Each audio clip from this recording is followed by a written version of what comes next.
Hello viewers, আসসালামু আলাইকুম আরহামতুল্লাহ। আবারও চলে আসলাম নতুন একটি এপিসোড নিয়ে আমার মাহমুদুল হাসান পেজ থেকে। আমি মাহমুদুল হাসান। আশা করি সকলেই ভালো আছেন, আমিও আলহামদুলিল্লাহ ভালো আছি।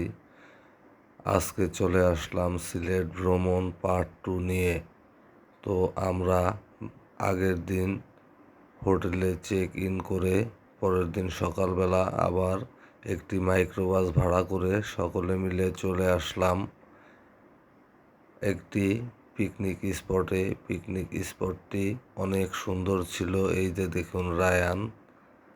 আমরা পিকনিক স্পটের ভিতরে ঢুকলাম। এই পিকনিক স্পটের ভিতরে শুধু রয়েছে একের ভিতর অনেক, যেমন অনেক অনেক রয়েছে চা বাগান এবং সাথে রয়েছে বিশাল লাল শাপলার বিল এবং তার সাথে রয়েছে কিছু পশু এবং পাখি চিড়িয়াখানার মতন।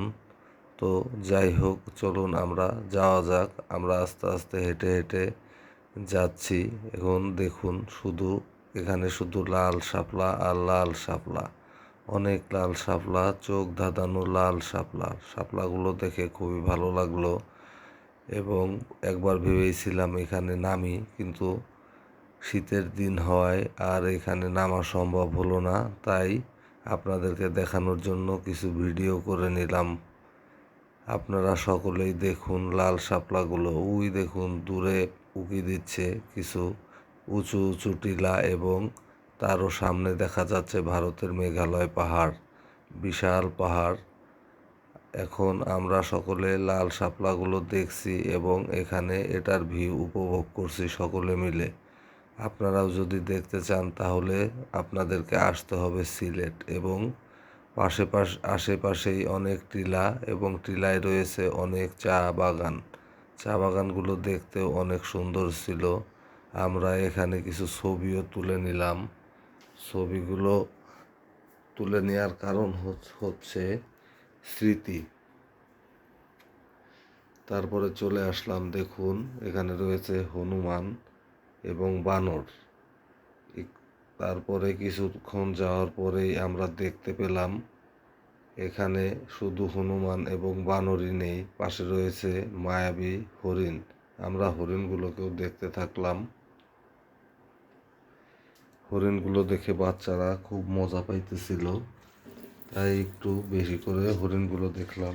অবশেষে আমাদের ওই জায়গা সম্পূর্ণ দেখা শেষ করে আমরা আমাদের মাইক্রোর কাছে চলে আসলাম এবং সকলেই আমরা মাইক্রোতে উঠে বসলাম। মাইক্রোতে উঠে বসে আপাতত আজকের মতো এখানেই দ্বিতীয় পর্ব শেষ করছি।